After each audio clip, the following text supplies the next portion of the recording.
تو جب دے دیا حضور کے علم میں آ گیا اب غیب نہیں رہا تو پھر آپ علم غیب کیوں کہتے ہیں؟ یہ ان تعریف اس غیب دی کیجیے. میں پوچھتا ہوں بھی اللہ کو کوئی چیز چھپی ہوئی ہے تو پھر تساں کیوں آکھدے ہو عالم الغیب تے اللہ؟ گل دی تانوں سمجھ کوئی نہیں آئی. وہ آکھدا بھی غیب دا لفظ تساں رسول اللہ واسطے جے بول دے ہو تے اللہ جو عطا کر دیتا وہ تے غیب رہی ہی کوئی نہیں، وہ تو حضور دے علم وچ آ گیا. تے تساں حضور واسطے غیب دا لفظ کیوں بول دے ہو؟ تے میں کہنا کہ اللہ کول تو کوئی چیز چھپی ہوئی کوئی نہیں، تو پھر اللہ واسطے تساں عالم الغیب غیب دا لفظ کیوں بول دے ہو؟ ما یخفی علی شیء فی السماوات والارض، اللہ خود فرماندا زمین و آسمان دے وچ کوئی چیز میرے تو مخفی چھپی ہوئی کوئی نہیں، تے اللہ واسطے غیب دا لفظ کیوں استعمال ہوندا؟ تے میں کہا بھائی اصل تے سمجھ نہیں آئی. اللہ واسطے اسا غیب دا لفظ اس واسطے استعمال کردے ہاں کہ جو کچھ اللہ نو علم ہے او اسانو نہیں تے ساڈے کول غیب ہے، اسا اپنی نسبت دی وجہ تو آدم اللہ غیب جاندا، تے جو حضور نو اللہ عطا کیتا او ساڈے کول غیب ہے تے اسا اس نسبت نال آکھدے ہاں کیونکہ اسا نہ جاندے جو حضور نو اللہ علم عطا کیتا اودی حد ہی کوئی نہیں. تے سامعین زیت شام اس نسبت نال اسا آکھدے ہیں حضور غیب جاندے. میری گل سمجھیو کو نہیں سمجھو؟ اور پھر میرے پاک نبی صلی اللہ علیہ وسلم خود فرمایا مشکات شریف جناب والا، اے مشکات شریف دا صفحہ 70 میرے کو حدیث پاک موجود ہے. میرے پاک کریم رؤوف الرحیم نبی فرمایا جس وقت میں معراج تک گیا نا تے اللہ رب العزت ہے حق اپنی قدرت دا میرے دو کندھاں دے درمیان رکھیا نا تے پھر کی ہویا؟ فرمایا فوجدت بردھا بین صدیا، میرے سینے ٹھنڈ پئی تے فعلمت ما فی السماوات والارض، زمین آسمانہ جو کچھ بھی ہے او میرے علم وچ آ گیا. تو پھر نال ہی حضور نے آیت تلاوت کر دیتی وَكَذَلِكَ نُرِي إِبْرَاهِيمَ مَلَكُوتَ السَّمَاوَاتِ وَالْأَرْضِ. ہن سوچن دی گل لے وے بھائی حضور نے یہ آیت کیوں پڑھی؟ یہ آیت حضرت ابراہیم واسطے. اللہ فرماندا وَكَذَلِكَ نُرِي إِبْرَاهِيمَ مَلَكُوتَ السَّمَاوَاتِ وَالْأَرْضِ، اسی طرح سے ابراہیم علیہ السلام نو زمین و آسمان دے ملکوت وکھائیں. حضور نے یہ گل فرما کے فَعَلِمْتُ مَا فِي السَّمَاوَاتِ وَالْأَرْضِ تے نال جناب والا یہ کیوں آیت ملائی؟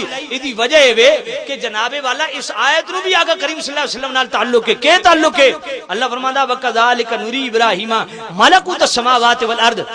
یہ کذالک تشبیہ کے لیے آتا ہے اور تشبیہ کے لیے مشبہ اور مشبہ بھی کا ہونا ضروری ہے. مشبہ جسے تشبیہ دی گئی، مشبہ بھی جس کے ساتھ تشبیہ دی گئی. اب مشبہ خود قرآن میں مذکور ہے حضرت ابراہیم علیہ السلام، اور مشبہ بھی کون ہے جس پہ قرآن نازل ہو رہا ہے. گویا یہ کلام اللہ ابراہیم علیہ السلام سے نہیں کر رہا، مصطفیٰ سے کر رہا ہے. اے میرے محبوب جس طرح ہم نے آپ کو زمین و آسمان کے ملکوت دکھائے اسی طرح کذالک، اسی طرح آپ کے وسیلے سے ہم نے ابراہیم علیہ السلام کو زمین و آسمان کے ملکوت دکھائے.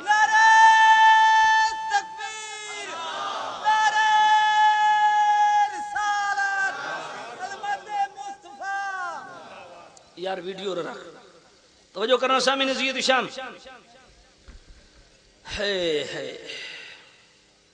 تو یہاں تو بڑے مزے کی بات آپ کو عرض کروں.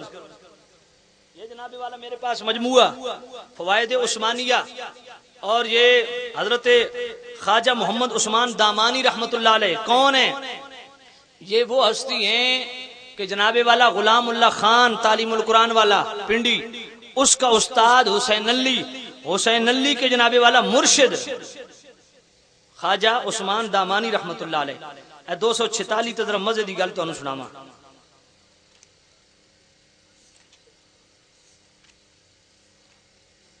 ایک روز حاجی میاں عبد الکریم صاحب قوم متراز ساکن گرا نورنگ نے جناب مولوی حسین علی صاحب سے پوچھا کہ اولیاء علم غیب جانتے ہیں یا نہیں؟ جناب مولوی صاحب موصوف نے جواب دیا علم غیب اللہ تعالیٰ کا خاصہ ہے، مگر ایک چیز اللہ تعالیٰ نے اپنے ولیوں کے دل میں القاء کر دی ہے، پھر وہ اسے الہام اور کشف کے ذریعے جان لیتا ہے. بعد ازاں میاں حاجی عبد الکریم صاحب نے کہا کیا اولیاء اللہ کے گھوڑے بھی غیب جانتے ہیں؟ تو جناب مولوی صاحب ممدو نے کہا کیوں؟ میاں حاجی صاحب نے فرمایا اس لیے کہ ایک دن خواجہ عثمان دامانی کا ایک گھوڑا میرے پاس تھا، وہ کھیت میں چر رہا تھا. میرے دل میں خیال آیا کہ اگر میں ہر روز اس گھوڑے کو باجرے کے کھیت میں چھوڑ دوں گا تو یہ اس کے خوشے اور سٹے کھا جائے گا، آخر میں بالکل باجرہ ہاتھ نہیں لگے گا. بس جو ہی یہ خیال دل میں گزرا اسی وقت دیکھا کہ گھوڑے نے خوشے سے منہ موڑ لیا. بس جو ہی یہ خیال دل میں گزرا اسی وقت گھوڑے نے منہ موڑ لیا. کچھ وقت گزرنے کے بعد میں نے سوچا کہ یہ کام گھوڑے کا باجرے کو چھوڑ کر جناب والا گھاس چرنا میرے خیال کی وجہ سے ہوا ہے، میں نے دل میں خیال لایا کہ یہ سارا کھا جائے گا تو اس نے چھوڑ دیے۔ پس میں گھوڑے کے پاس پہنچ کر اس کے پاؤں میں گر پڑا اور کہا یہ باجرہ حضرت قبلہ کا مال ہے، بغیر لحاظ کے کھاؤ۔ فوراً اس نے خوشے کھانے شروع کر دیے۔ اور ذرا توجہ کرنا، اس میں حکمت کیا ہے؟ جناب مولوی صاحب ممدو نے فرمایا اللہ تعالیٰ اپنے اولیاء کا متولی ہے، جب تمہارے دل میں وہ خیال گزرا تو اللہ جل شانہ نے گھوڑے کے خوشے کھانے سے اسے روک دیا۔ جب تم نے اس خیال سے توبہ کر لی تو اللہ نے دوبارہ گھوڑے کو آزاد کر دیا، کہ یہ بھی آپ پر اللہ کی ایک عنایت تھی۔ ہونا کو سننا، پس مولوی حسین علی صاحب یہ جواب دینے کے بعد اسی خیال میں تھے کہ اولیاء کو جو علم حاصل ہوتا ہے وہ کس نوعیت کا ہوتا ہے؟ آیا وہ بعض چیزوں کو جانتے ہیں یا اکثر کو توجہ خیال کے بعد ان کو جانتے ہیں یا کس طرح ان کو جانتے ہیں؟ اسی خیال میں تھے کہ یہاں سے اٹھ کر تسبیح خانے تشریف لے گئے، وہاں حضرت قبلہ تشریف فرما تھے۔ افغانی عقیدت مندوں کے ساتھ پشتوں میں کسی چیز میں کسی کے بارے میں کلام کر رہے تھے، پس مولوی صاحب کی طرف پشت جناب والا پھیر کے یوں منہ کیا، فرمایا حضرت قبلہ نے فرمایا مولوی صاحب اولیاء اللہ سب کچھ جانتے ہیں لیکن ان کو ظاہر کرنے کی اجازت نہیں ہوتی۔ ہن دسو تو سب کچھ جانو تے شرک دے فتوے کوئی نہیں، یہ شرک دے فتوے سارے ساڑھے تی لاونے نے۔ ذرا توجہ کرنا سامع نصیحت شام۔ اور پھر وہ غیب کی بات کرتے ہیں، جمال الاولیاء کے درجے، یہ جناب والا میرے ہاتھ میں جمال الاولیاء کا صفحہ 129۔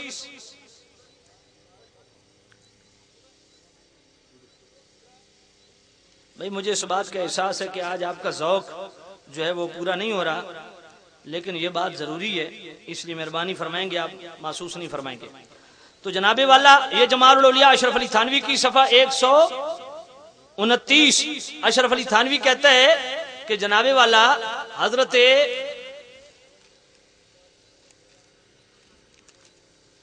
حضرت محمد بن عمر ابو بکر بن قوام رحمت اللہ علیہ اتنے عظیم بزرگ تھے، وہ فرماتے ہیں اگر میں چاہوں تو آنکھ جھپکنے کی دیر میں بغداد کو اٹھا کے مراکش میں رکھ دوں، مراکش کو اٹھا کے بغداد میں رکھ دوں، اور فرماتے ہیں توجہ کرنا، فرمایا میں عرش کے ستون ایسے دیکھ رہا ہوں جس طرح تمہارے چہرے دیکھ رہا ہوں۔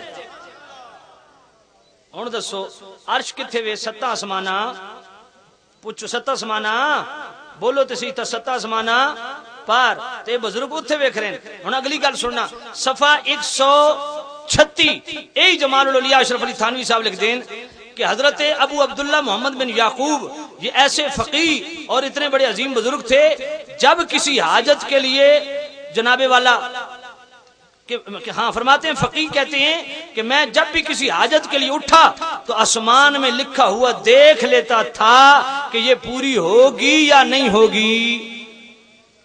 اب ذرا توجہ کرنا، یہ علم غیب کے اور سینگ ہوتے ہیں۔ اسی جمال الاولیاء کا صفحہ 178 کھولیے جناب والا،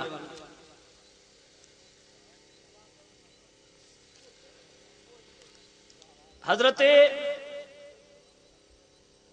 محمد شمس الدین حنفی رحمت اللہ علیہ وہ فرماتے جب منکرین میں سے کوئی شخص کوئی مسئلہ پوچھتا یا آپ سے کچھ اور پوچھتا تو اس کا جواب دیتے، یہاں تک کہ وہی سوال کرنا چھوڑ دیتا۔ تو آپ فرماتے کیا کوئی اور نہیں پوچھتا؟ اگر تم کوئی ایسی بات پوچھتے جس کا جواب میرے پاس نہ ہوتا تو میں لوح محفوظ دیکھ کے تمہیں جواب دے دیتا۔ یہ جمال الاولیاء کس کی ہے بھائی؟ اشرف علی تھانوی کی ہے، بلکہ یہ جناب والا اس کے 4-5 اور حوالہ جاتے میں چھوڑ رہا ہوں۔ یہ فضائل اعمال مولانا زکریا صاحب کی، اس کا صفحہ 648 جلد 21 ہے۔